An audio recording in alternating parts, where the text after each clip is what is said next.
नमस्कार दोस्तों, बात मुलाकात की इस ख़ास सीरीज में हम लेकर आए हैं एक बहुत ही खूबसूरत मुलाकात और बातचीत एक बहुत ही प्रतिभाशाली, संघर्षशील और सशक्त महिला सीमा जावेद जी के साथ। सीमा जी, आपका बहुत आभार कि आपने हमारे लिए वक्त निकाला और हमारी इस ख़ास सीरीज स्वयं सिद्धा सफ़र आम से ख़ास में आपका बहुत स्वागत है। शुक्रिया। बात कर रहे हैं सीमा जावेद जी की, तो इनका एक बहुत ही विस्तृत दायरा है और इनका परिचय जो है वो मूलतः ये है कि ये एक बहुत ही अच्छी समाज सेवी हैं और उत्तराखंड अल्पसंख्यक आयोग की सदस्य हैं। इसके अलावा इनके अन्य भी बहुत तरह के कार्य हैं, व्यवसाय भी है और राजनीतिक हलकों में भी इनकी गहरी पैठ है। लेकिन इन सब से दिगर जो बात है वो ये है कि सीमा जावेद एक ऐसी महिला हैं जिनके बारे में ये कहा जा सकता है कि फर्श से अर्श का सफ़र इन्होंने तय किया है और ये बहुत ही अपने आप में एक मोटिवेशनल स्टोरी है।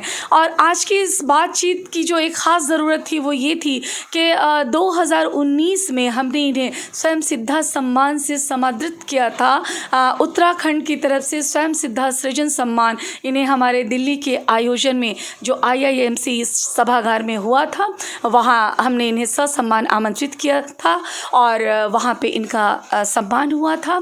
और आज की जो बातचीत है वो ख़ासकर हमारी उन महिलाओं के लिए है जो किसी भी वजह से एक बहुत ही संघर्षशील जीवन में आ जाती हैं और फिर भी वहाँ से निकलकर और निखर कर वो एकदम से एक ऊंचाई तक पहुँच जाती हैं। तो बहुत ही प्रेरणादायी कहानी है सीमा जावेद जी की, जो हम अभी इनके ही ज़बान से जानेंगे और इनकी ज़ुबानी सुनेंगे।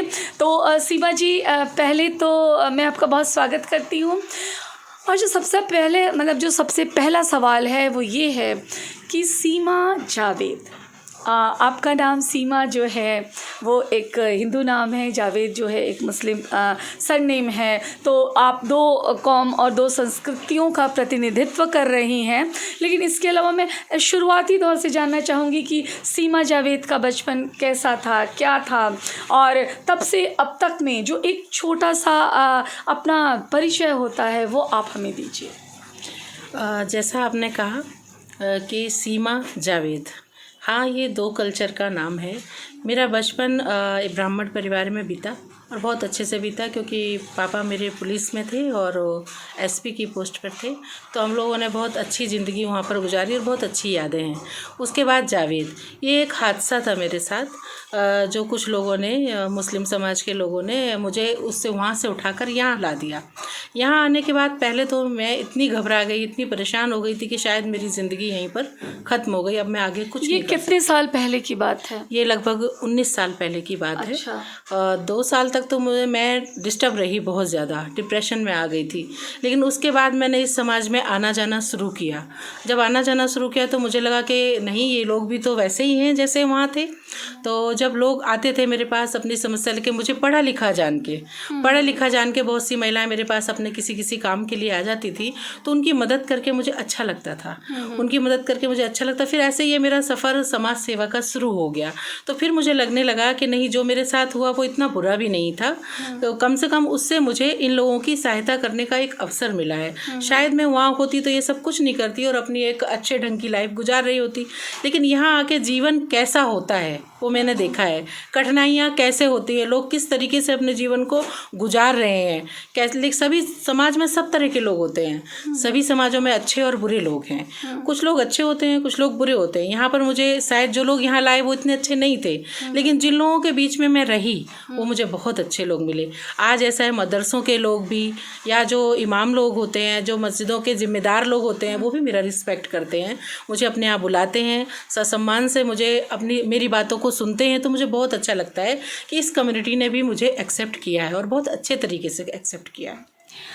ये एक बहुत अच्छी बात है कि जो कुछ भी अगर एक हादसा था, अगर वो एक उपलब्धि में तब्दील हो गया, और कहीं ना कहीं जैसा इन्होंने बताया कि एक ब्राह्मण परिवार से थी, लेकिन किसी हादसे में ये एक जो शादी हुई वो किसी और गैर कौम में शादी हुई, लेकिन वहाँ पे फिर आकर इन्होंने परेशान और निराश होने की बजाय उन लोगों के बीच में रहना, उनकी ज़रूरतों को समझना, उनकी मदद करना, इन चीज़ों को तवज्जो दी और उसका नतीजा आज ये है कि दोनों कौमों के बीच में ये बहुत लोकप्रिय हैं।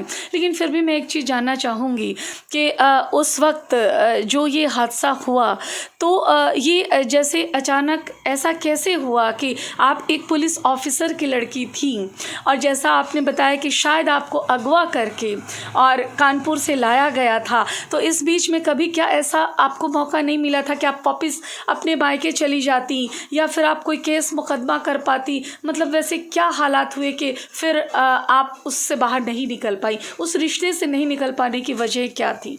उस रिश्ते से निकल ना पाने की एक वजह थी कि मेरा बच्चा। अच्छा। पहले तो ऐसा हुआ कि मुझे समय मिला, मैंने कई लोगों से प्रयास किया कि अपनी समस्या बताई। जब भी मुझे जो मिलता था, डॉक्टर हो गया, मैं कभी डॉक्टर के यहाँ गई इलाज के लिए, वहाँ बोला तो किसी ने मेरी हेल्प नहीं करी उस समय। और मैं वहाँ थाने तक भी नहीं पहुँच पाई। इसलिए नहीं पहुँच पाई कि मुझे वो लोग रखते थे तो एक ऐसे घर में रखते थे जहाँ से मैं निकल नहीं सकती थी। तो 2 साल तक ये मेहंदी बाग नजीबाबाद का इलाका था और जो मेरे लिए बिल्कुल अनजान था। मैंने कभी बिजनौर और नजीबाबाद का नाम भी नहीं सुना था। तो इस जगह आई थी जहाँ पर आकर इनके नाम वगैरह भी पता नहीं अलग ही अलग नाम थे और मैं बहुत डिस्टर्ब हो गई थी और मुझे लगता था कि शायद ये लोग मुझे बेच देंगे। अच्छा। मेरे दिमाग में यही था। उसके बाद मुझे बहुत टेंशन होने लगी और मैं डिप्रेशन में चली गई। उसके बाद धीरे धीरे जब ये बेटी आई जीवन में, उसके बाद मेरे अंदर आशा की एक किरण आई। मैंने प्रयास भी किया घर पे जाने का, लेकिन फिर मुझे लगा कि मुझे घर जाके तो मैं उनको समस्या में घेर दूंगी, कोई फ़ायदा नहीं रहेगा और भाई बहन भी हैं। अब मेरी लाइफ यही है, इसलिए मैं यहीं से शुरुआत करती हूँ। हालांकि अच्छा। मेरे माँ बाप ने बहुत कोशिश करी, मेरी दीदी मेरे घर भी आ गई थी मुझे लेने के लिए, लेकिन मैं दोबारा नहीं गई। मैंने कहा नहीं, अब ये जो ऊपर वाले ने, क्योंकि मैं ऊपर वाले को बहुत मानती हूँ तो मेरा उसमें बहुत आस्था है कि मेरा शायद यहाँ से कुछ ना कुछ है जो मुझे यहाँ लाया गया है। तो मेरी कहानी जिस तरह से भी हुई तो फिर मुझे लगा कि यहाँ के लोगों को शायद मेरी ज़रूरत है और उसके बाद मैं उन लोगों का काम करने लगी।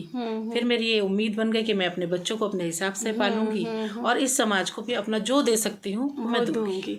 बहुत अच्छी बात कि आपने इस कटु सत्य को स्वीकार किया और आप फिर रहने लगी और इस समाज के लिए आपने कार्य करना शुरू किया। अच्छा, मुझे ये बताइए कि मैं जानती हूँ कि मुस्लिम तबके में आपका एक बड़ा ही नाम है, आपकी शोहरत है, लोग आपको बहुत प्यार करते हैं।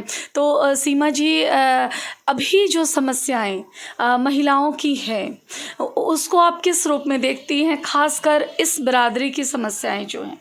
इस बिरादरी में महिलाओं का शोषण तो बहुत है, क्योंकि पुरुषवादी सोच बहुत ज़्यादा हावी है और उसके बाद जो हमारे यहाँ धार्मिक गुरु हैं वो लोगों को ठीक से समझाते नहीं है। मैं सभी धार्मिक गुरुओं से माफ़ी मांगते हुए इस बात को कहती हूँ कि अगर वो कुरान शरीफ को पढ़ा रहे हैं तो प्लीज़ उसके मायने के साथ पढ़ाएं, ताकि लोगों को समझ में आए कि इसमें लिखा क्या है और हमें अमल किस पे करना है। अब जैसे 3 तलाक का एक मैटर आया था, तो 3 तलाक अगर कुरान शरीफ के हिसाब से होती तो शायद कभी भी गलत नहीं होती, लेकिन क्योंकि उस मैटर को इन लोगों ने यहाँ पर बताया ही नहीं लोगों को और पता चला उसमें हलाला को भी घुसेड़ दिया और पता नहीं किस किस चीज़ को अपने मुफैद अपने फ़ायदे के लिए उन्होंने उन चीज़ों को ला दिया जो कि किताब में है ही नहीं। तो इन चीज़ों की वजह से यहाँ, क्योंकि अनपढ़ हैं लोग, जाहिल कौम है ये, इसलिए कि यहाँ पर शिक्षा का अभी तक भी आप अगर घर घर जाके सर्वे करें ना तो आपको 50% लोग भी पढ़े लिखे नहीं मिलेंगे। और लड़कियों की पढ़ाई के बारे में तो आप 10th के बाद सोचो ही मत। जैसे तैसे करके वो 10th तक पढ़ती हैं और उसके बाद उनको घर बिठा दिया जाता है कि नहीं समाज खराब है। उनको ये समझ में नहीं आता समाज तो हमारे ही लोगों से बना हुआ है, तो समाज खराब क्यों है? उस बुराई को दूर करो। अगर आप लोग इतने अच्छे हैं, इतनी अच्छी किताब से पढ़कर उसको फॉलो करके आप आगे बढ़ रहे हो तो समाज में बुराइयाँ क्यों हैं? इस चीज़ को मैं उनमें बीच में जाके समझाती हूँ कि ठीक है, आप पर्दे में, पर्दा है दूसरी समस्या, पर्दे में रहें, कोई बुराई नहीं है पर्दे में रहना। चलो आपका एक आस्था है, आप पर्दे में काम करना चाहते हैं करें, लेकिन पर्दा आपकी जंजीर नहीं बनना चाहिए, क्योंकि पर्दे में रह के आप पढ़ाई भी कर सकते हैं, आप जॉब भी कर सकते हैं, आप सब कुछ कर सकते हैं, लेकिन पर्दा अगर पढ़ाई से आपको बहुत सारी ऐसी मुस्लिम महिलाओं को भी जानती हूँ जिन्होंने बहुत ऊंचे ऊंचे पदों पे कार्य किया है।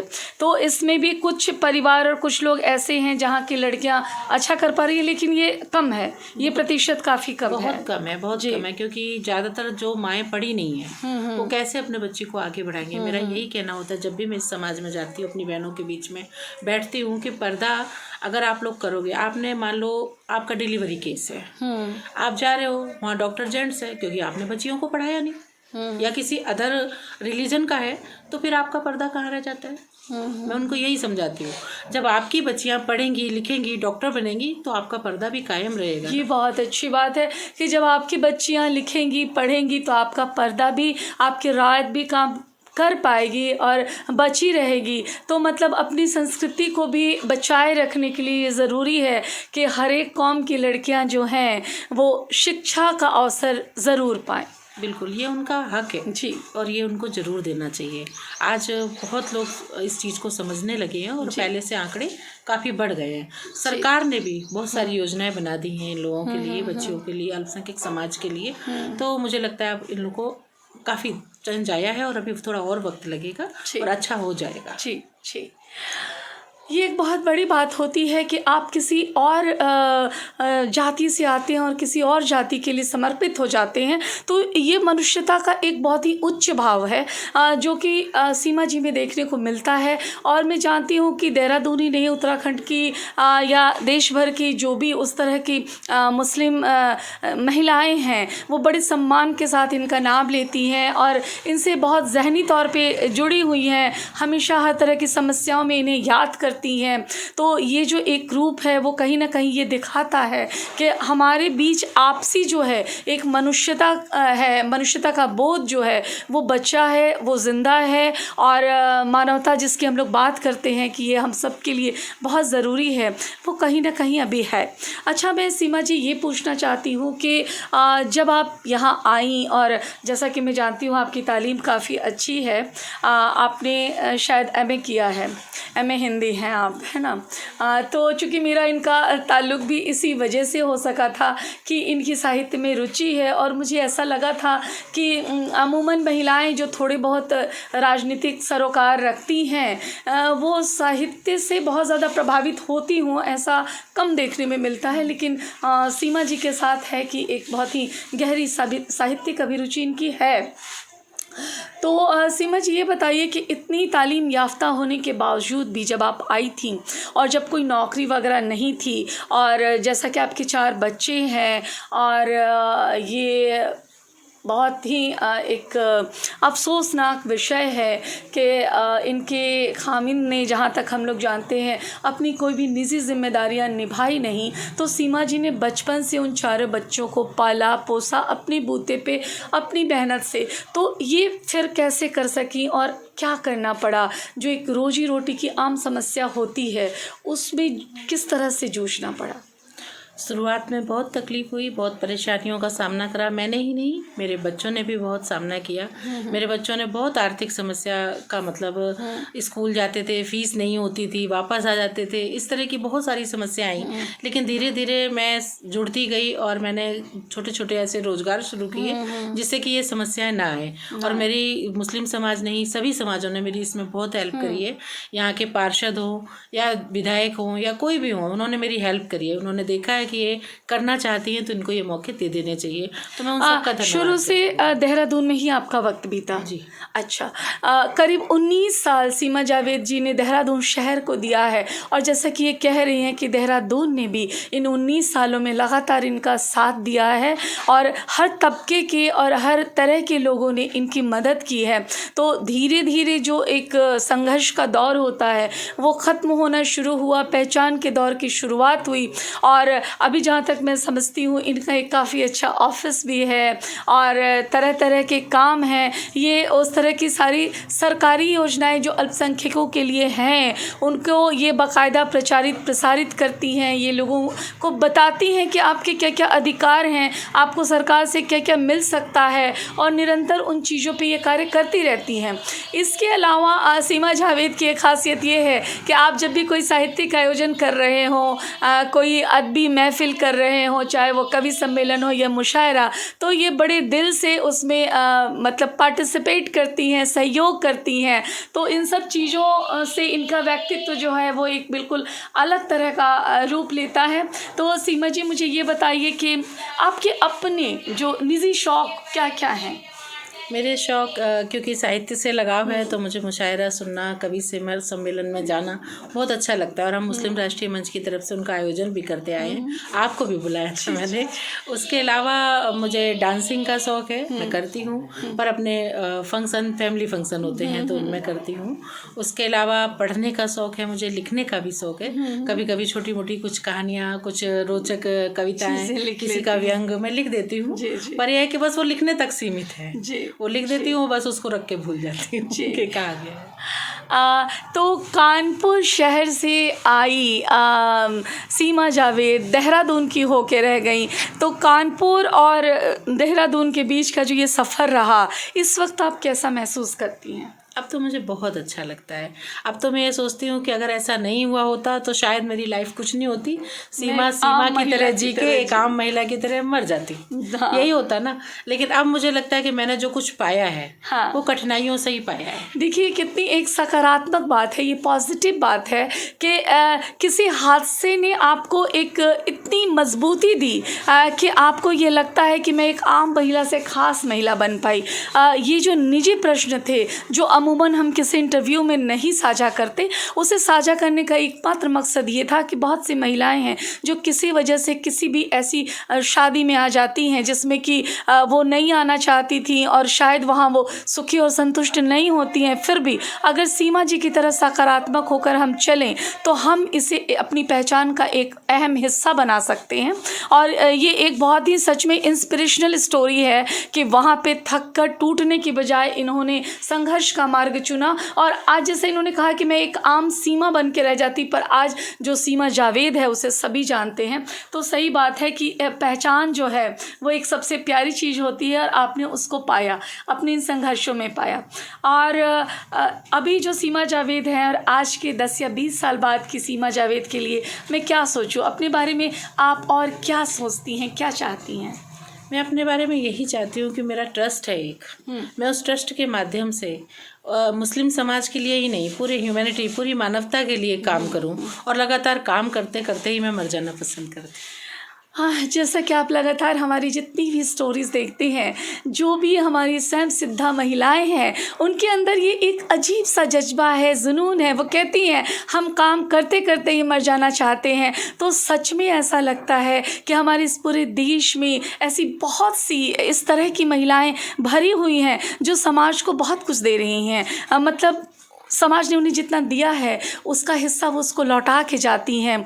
तो दोस्तों, ये एक बहुत खूबसूरत और मतलब अच्छी सी बात है और इससे हम सबको प्रेरणा लेनी चाहिए कि सीमा जावेद जैसे लोग जो अपने निजी जीवन के इतनी कठिनाइयों, इतने संघर्षों से गुजर कर भी एक इस तरह की अच्छी और सकारात्मक सोच को रखते हैं, वो समाज को इस बात के लिए प्रेरित करते हैं कि आपके साथ चाहे जितना भी बड़ा हादसा पेश आए, आप धैर्य से रहें, उसका सामना करें और अपने आप को वहाँ पे साबित करें कि आप एक सच्चे इंसान हैं और आप जो हैं वो मनुष्यता के प्रति समर्पित हैं। तो इतने सारे बहुत ही अच्छे और प्रेरणादायी बातों के लिए सीमा जी आपका बहुत शुक्रिया। 4 बच्चे हैं आपके, मैं जानती हूँ आपकी बिटिया भी दोनों काफ़ी ज़हीन हैं और आप उनकी पढ़ाई लिखाई इन सब चीज़ों को लेकर बहुत ही सजग रहती हैं।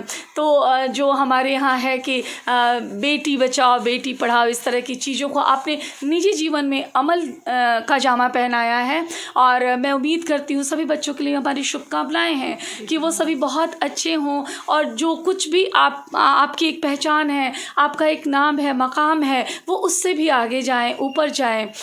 और इन सब चीज़ों के अलावा आप बताइए, चूँकि आप हमारे यहाँ के आयोजनों में कई बार आ चुकी हैं, आप हमारी उत्तराखंड में विंग वुमेन टीम की एक बहुत ही जिम्मेदार सदस्य हैं, आप हमारी एक तरह से प्रदेश जो हमारी कार्यकारिणी है उसकी संरक्षिका के तौर पे हैं। विंग वुमेन हमेशा आपको अपने सरपरस्त के रूप में देखती है, पाती है।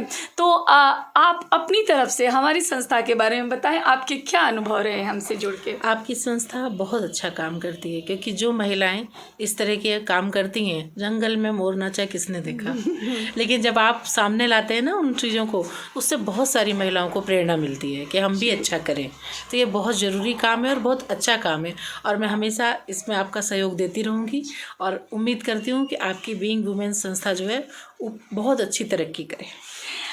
आप जिस साल आई थी उस सम्मान समारोह के बाद एक और सम्मान समारोह हुआ, और फिर 2 साल कोरोना के बाद इस वर्ष हम फिर से ये आयोजन कर सकेंगे। और जैसा कि आप हमारी एक महत्वपूर्ण सदस्य हैं, आपकी उपस्थिति जो है वो इस आयोजन में भी रहेगी। फिर भी जैसे बहुत सारी हमारी नई सदस्याएँ हैं जो जुड़ी हैं, वो जानना चाहती हैं कि हमारा वार्षिक आयोजन कैसे होता है, किस तरह का होता है। तो मैं चाहती हूँ कि चूँकि आप कई सारे आयोजनों की साक्षी हैं, तो बीइंग वुमेन स्वयं सिद्धा और शब्दोत्सव के बारे में आप थोड़ा सा हमारे दर्शकों को बताएं। जिनको साहित्य में रुचि है उसे तो ये बिल्कुल मिस नहीं करना चाहिए, क्योंकि इतने अच्छे अच्छे शायर वहाँ कवि लोग आते हैं, तो उनकी बातें सुन के जो हमारी दिन भर की थकान होती है और कामों में जो हो जाते हैं वो सारी दूर हो जाती है। तो ज़रूर जाना चाहिए। उसके अलावा मेन आपका मुझे स्वयं सिद्धा वाला ही लगता है, क्योंकि इसमें जो है आप ऐसी लेडीज़ों को निकाल के लाते हैं, ऐसी महिलाओं को निकाल के लाती हैं जिन्होंने समाज को कुछ न कुछ कठिनाइयों के बावजूद भी दिया है। ये बहुत बड़ी बात है।